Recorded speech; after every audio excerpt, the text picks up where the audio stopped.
The grandmother says that has me laughing is, she says, you're going to have me doing these errands and this work. I might as well go up. I might as well not even take a bath. I'll do it after I run all these errands. And she said, you're not going to be out there with dirty skin. And then when you fall out in the hospital, and then somebody's going to say, who is this child with this dirty skin? So I'm reading Queenie. Today is July 26, 2025. So we're at the point, spoiler alert if you have not read the book or have seen the series. I'll admit the book is a lot more detailed than the series, even though the series is about 8 episodes.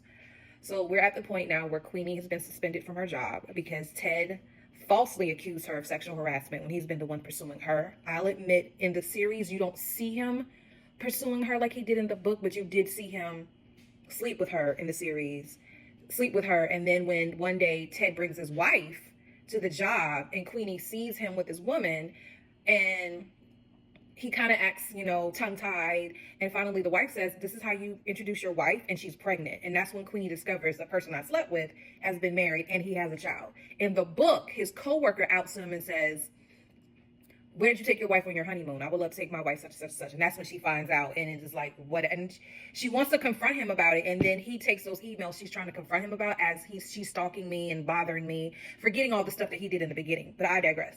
But the scene that has me cracking up, why is it just black people that do this? Because my mother did this to me.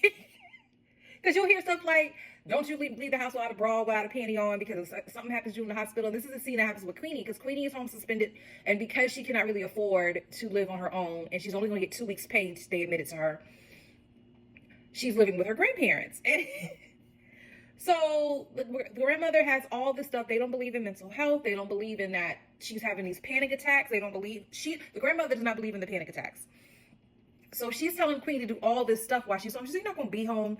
You're going to do some work. And Queenie says, I'm not well. And she says, you are well. You have 2 feet. You can move on. Which, that's a discussion with itself, how some people don't understand how sometimes we are not well and we're pushing through and we need a moment to breathe and figure it out. And she's been recommending Queenie several times to go to therapy. Of course, her Jamaican grandparents don't believe in therapy.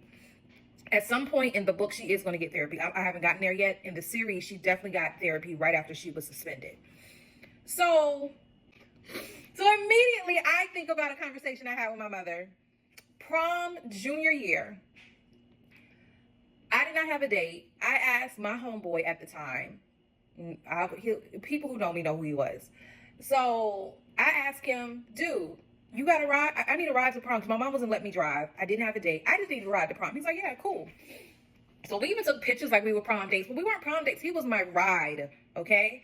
But what threw my mom off that she did not know, and I did not know, he brought his homeboy in the car, okay? So it's me, my homeboy, technically my other homeboy, driving to the prom.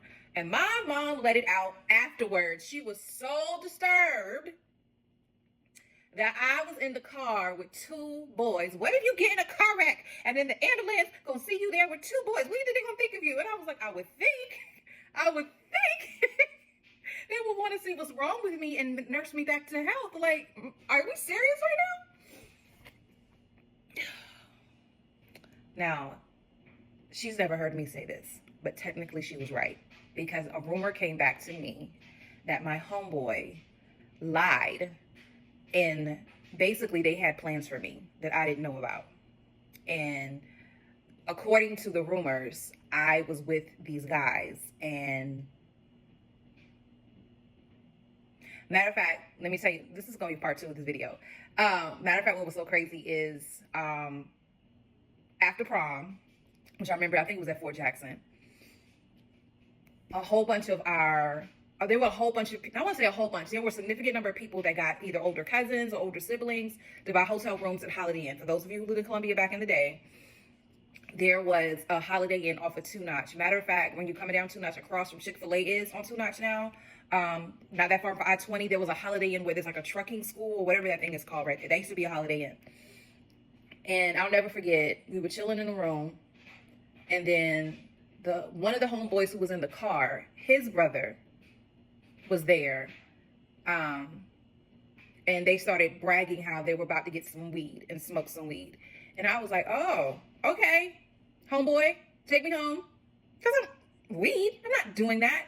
And I ended up finding out that my lady friend showed up anyway. So I need to go home. So yeah, like what y'all not gonna do is lie. Because I remember my ex-boyfriend, he somehow ended up at my pool in Winchester. And he said, yeah, I heard about prom. I said, what happened at prom? He said, never mind. Because I think he figured, but my tone, what are you talking? Because we were very open with each other. And I was like, what happened at prom? Don't worry about it. I said, no, you need to tell me. Because I'm going to tell you right now, what happened was I went home. Nothing happened. So now I get what my mother was saying. But there's a better way to say it. Other than, what if you get in a car accident? And yeah. The things, and I wonder if it's a black mama thing. Is it?